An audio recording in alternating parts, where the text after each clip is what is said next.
Comum entre animais da floresta, quase ninguém sabe que o instinto de proteção também tem exemplos nas águas. Há peixes capazes de dar a própria vida na defesa dos filhotes. Nosso objetivo é mostrar isso pela primeira vez, explorando rios amazônicos. Estamos navegando num dos milhares de igarapés da região, o Igarapé Peixe-Boi, afluente do rio Pedreira, no estado do Amapá. Apesar do nome, nunca nenhum peixe-boi foi visto aqui. Esse pequeno rio é o habitat de outras espécies e tem um importante papel na vida de vários peixes da Amazônia. O igarapé é responsável pela formação de extensas áreas alagadas. São banhados cobertos de junco, outros tipos de vegetação aquática e cheios de palmeiras buritis. Centenas de lagos que funcionam como maternidade e berçário de peixes. E o peixe que mais se reproduz aqui é um dos mais famosos da Amazônia, o tucunaré. Água limpa, quente e quase sem correnteza. Esses são os fatores que fazem com que o tucunaré procure os igarapés para se reproduzir. Nós estamos no final do verão da Amazônia, e verão aqui significa seca, estiagem. Faz quase 5 meses que não chove na região. Por isso, a água do igarapé está muito limpa e com boa visibilidade. Nós vamos mergulhar no Igarapé Peixe-Boi para tentar filmar pela primeira vez a reprodução do tucunaré e conhecer um pouco mais da vida nos rios da Amazônia.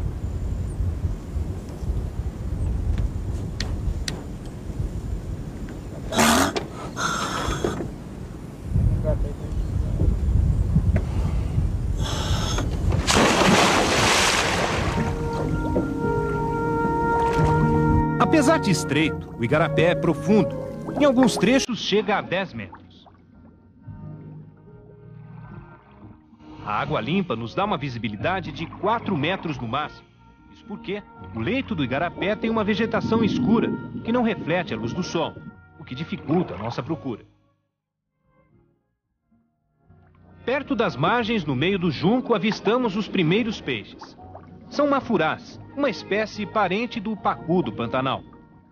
No meio deles, um primeiro tucunaré que se afasta rapidamente.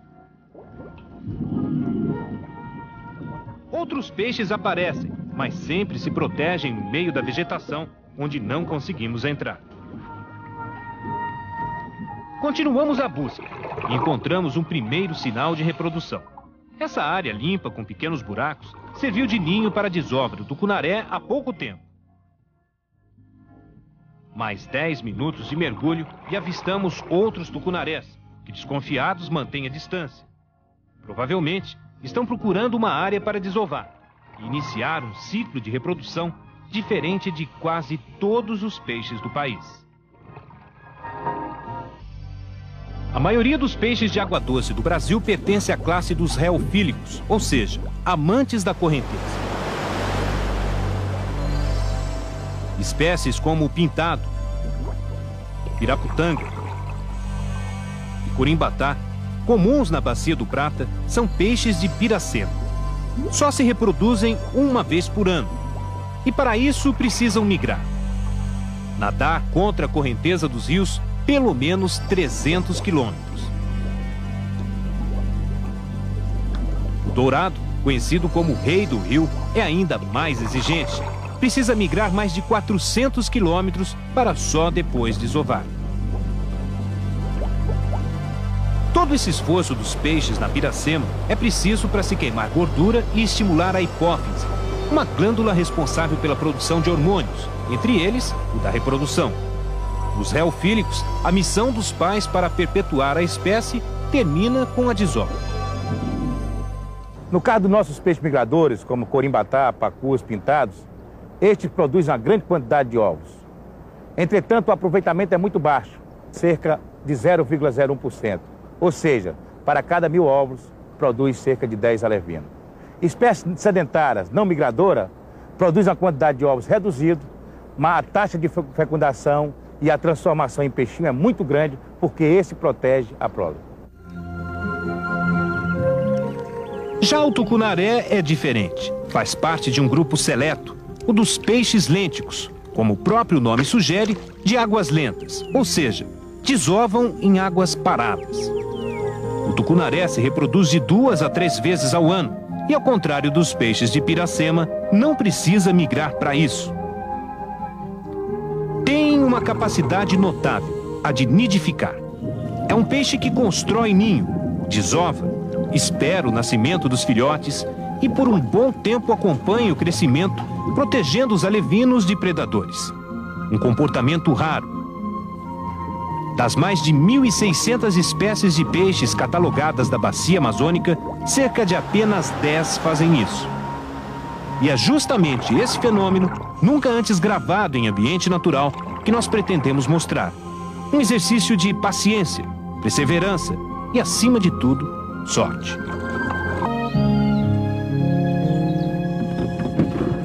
Bem cedo caímos na água. Procuramos agora sinais de desova.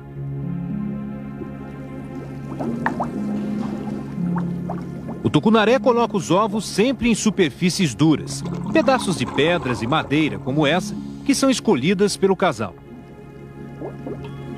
Assim que a fêmea põe os óvulos, de 6 a 15 mil, o macho fecunda em seguida. Os ovos são aderentes e grudam com facilidade nas superfícies escolhidas. Pouco abaixo, com as nadadeiras e a boca, os peixes já limparam a área e cavaram buracos. O ninho para onde vão as larvas assim que nascerem. Mais à frente, outra fêmea, como se estivesse de sentinela, denuncia uma desova. Pela cor amarela dos ovos grudados à pedra, dá para saber que são recentes. O ninho também já está pronto. Estudos científicos mostram que com a temperatura da água entre 27 e 30 graus, os ovos levam, em média, 70 horas para eclodir. É pouco tempo, cerca de 3 dias, mas para muito trabalho.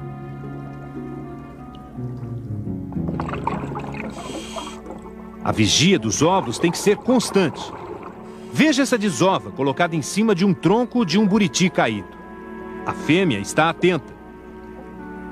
Se afasta do ninho só para espantar predadores e volta em seguida.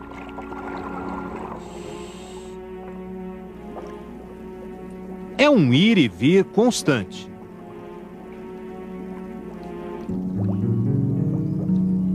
Ela não percebe, mas atrás do tronco está um acará preto, esperando o momento para atacar os ovos. Como um ladrão, ele é sorrateiro. Ataca na primeira oportunidade, mas a fêmea é mais rápida. Conforme as horas passam, os ovos mudam de cor. Primeiro cinza, logo em seguida amarelos. E por último, adquirem a cor das larvas, um cinza quase transparente. Veja esse momento. O primeiro ovo da desova está se rompendo. As larvas não nascem todas de uma vez, porque a desova é feita parceladamente. A taxa de nascimento é uma das mais altas entre os peixes e atinge, em média, 80% dos ovos. Estes outros, brancos, são ovos gorados. Abaixo, uma fêmea não se afasta do ninho. E não faltam motivos para tanta preocupação. O ninho tem milhares deles. Larvas recém-nascidas. Milhares de peixinhos. No ninho, o início da vida vibra.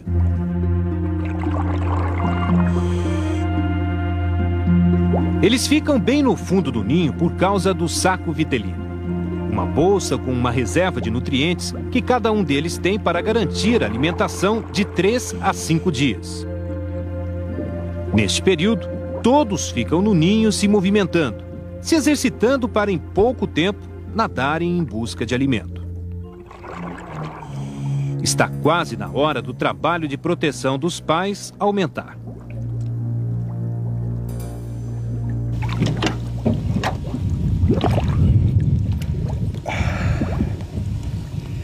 Todas as desovas, assim como o ninho, com as larvas que nós encontramos, estão encostados na margem ou bem próximos dela, a uma profundidade que varia de 3 metros a até 9 metros.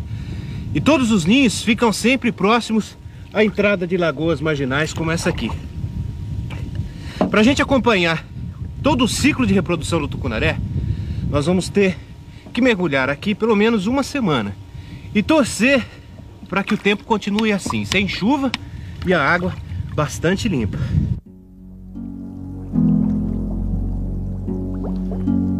Os ninhos estão sempre cercados de predadores, além do acará preto, o elmas, jacundás, acarás e um dos mais vorazes peixes do Brasil, o pequeno, mas guloso lambari. Eles estão sempre esperando uma distração dos pais. Quando isso acontece, o ataque é surpreendente. Uma fêmea se afasta da desova por pouco tempo, o suficiente para um cardume de lambaris, como piratas do rio, atacar e comer todos os ovos em segundos.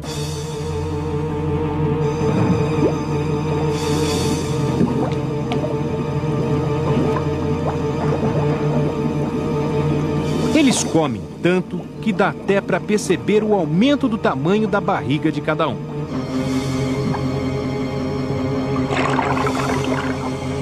E o curioso é que o lambari é uma das principais presas dos tucunarés adultos.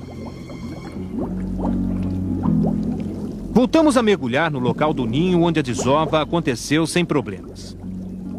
8 dias após o nascimento, depois que todo o alimento do saco vitelino foi consumido, as larvas, já com os olhos e boca abertos, começam a nadar livremente, todas juntas ao redor do ninho. E o trabalho de proteção aumenta ainda mais. O macho faz a primeira guarda, nadando ao redor do ninho num raio de 2 metros. A fêmea está sempre ao lado dos filhotes, atenta a qualquer movimentação de predadores. Nosso cinegrafista é considerado um perigo, e os filhotes rapidamente voltam para o ninho. Quando isso não acontece, a fêmea recolhe todos com a boca.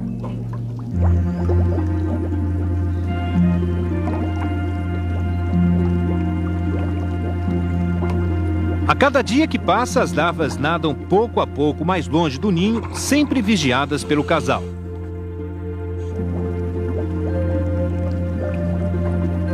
Até mesmo um outro peixe da mesma espécie, quando se aproxima demais, é atacado. E todo o cuidado dos pais não é exagero. Se o casal se afasta demais, os piratas do rio voltam a atacar. Veja esse flagrante. O instinto de sobrevivência faz o cardume realizar uma manobra de fuga. Eles se juntam, se concentram ainda mais, como se quisessem dar ideia que são um peixe só e maior. E em segundos, todos se escondem na vegetação.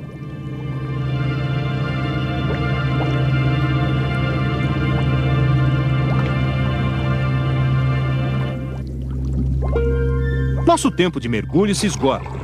O ar dos cilindros acaba na hora em que encontramos um ninho com alevinos já maiores, próximos do momento de abandonar o ninho. Marcamos o local para voltarmos. A saída do ninho é a penúltima fase do ciclo de reprodução e não podemos perder.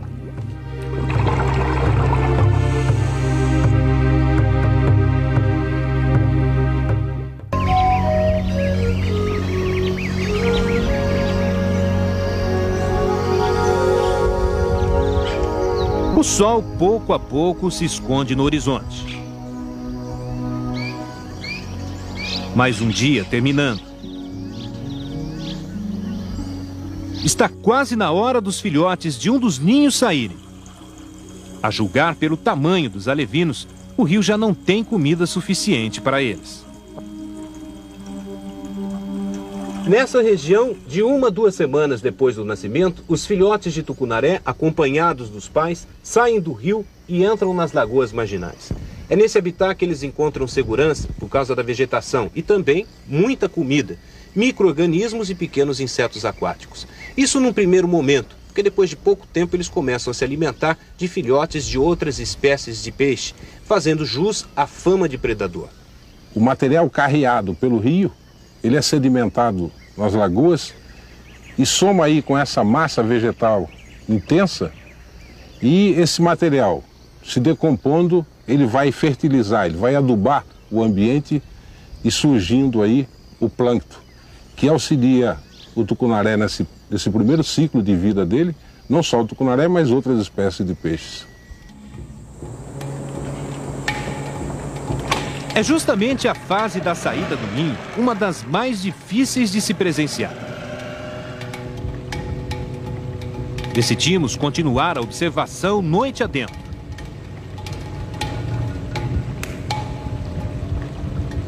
A lua cheia nasce, prometendo uma noite das mais claras. Procuramos acompanhar a rotina do ninho sem entrar na água, com a ajuda de lanternas.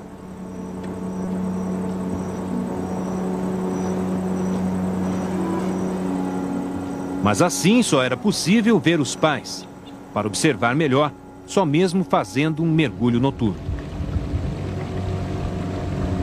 Nós vamos mergulhar agora para não correr o risco de perdermos o momento em que os alevinos saem do ninho.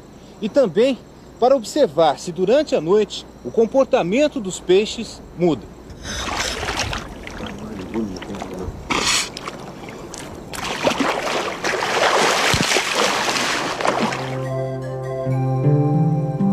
Nosso cinegrafista é o único a mergulhar com cilindro de ar, para evitarmos muito barulho no igarapé.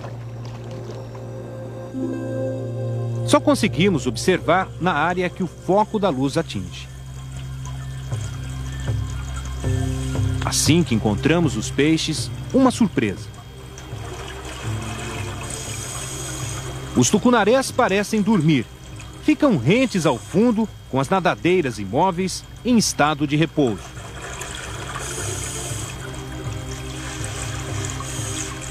Alguns chegam quase a se esconder na vegetação do fundo. Mas qualquer movimento mais brusco e o peixe dispara em fuga. Já no ninho, as larvas continuam em atividade.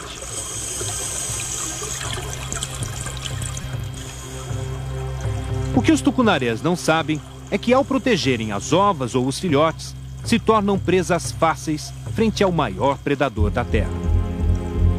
Enquanto mergulhávamos, um outro barco chama a atenção. Uma canoa de um morador ribeirinho. Com um farol ligado à bateria de carro, ele está pescando tucunarés de zagaia. Acompanhamos a ação do ribeirinho.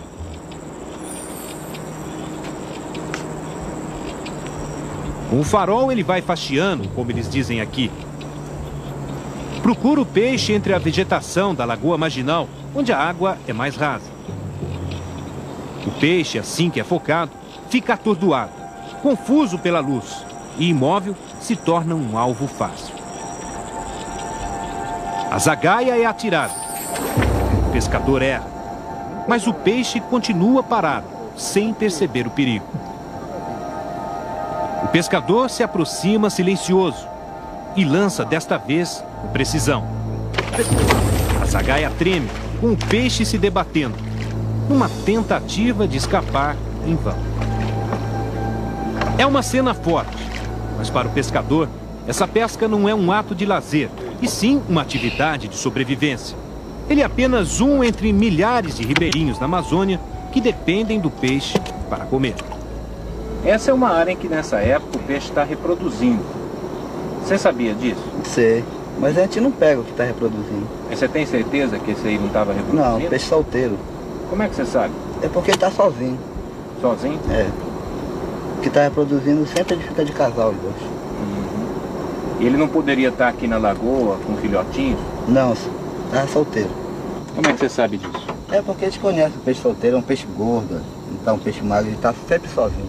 E antes de você disparar a zagaia, você teve tempo para observar tudo isso? Tem, a gente observa tudinho, porque sempre que a gente vê a fêmea, a gente deixa ela, começa a focalizar, procurar que o macho está por perto. Você procura sempre matar o macho? É, sempre é o macho. Mas o macho não ajuda a proteger os filhotes também? Ajuda. Porque sempre eles andam de dois. E você acha que matando o macho, você não prejudica os filhotes? Não, porque a mãe cria. A mãe cria os alevinos. Se o peixe arpoado tinha filhotes ou não, é uma questão que não dá para responder. A única coisa certa é que matar um tucunaré nesta fase pode significar matar milhares deles. Nosso cinegrafista observa a movimentação de lambaris.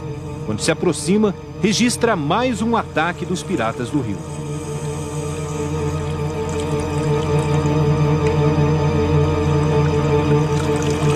Por que os pais não estavam protegendo os filhotes é outra questão que não dá para saber a resposta certa. O dia amanhece. No ninho em que aguardamos a saída dos filhotes, estão todos a salvo. A movimentação dos alevinos vai pouco a pouco se intensificando.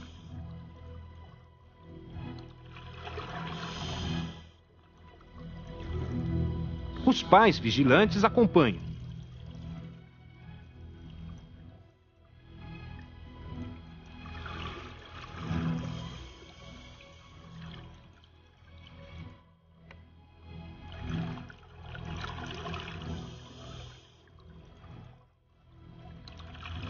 Os filhotes começam a fazer evoluções.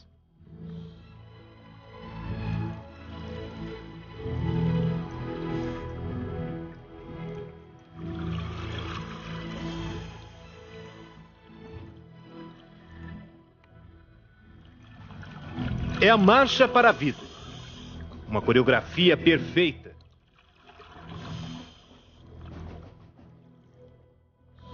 Um balé com um sincronismo impressionante.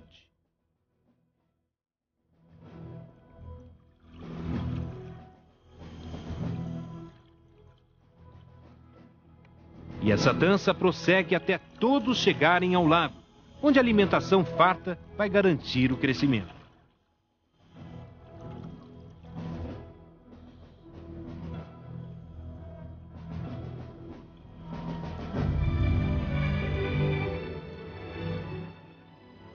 Aqui, todos os alevinos se tornam pequenos peixes. Com cerca de 1 mês e meio de vida, se libertam dos pais completamente. Passam a nadar por si só. Agora, são responsáveis pelo destino, que só aponta 2 escolhas à espécie: caçar e viver, ou ser caça e morrer.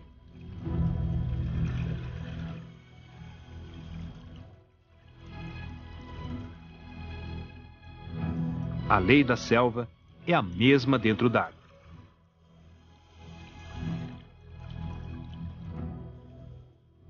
Os que sobreviverem vão, no próximo ano, iniciar o ciclo de reprodução.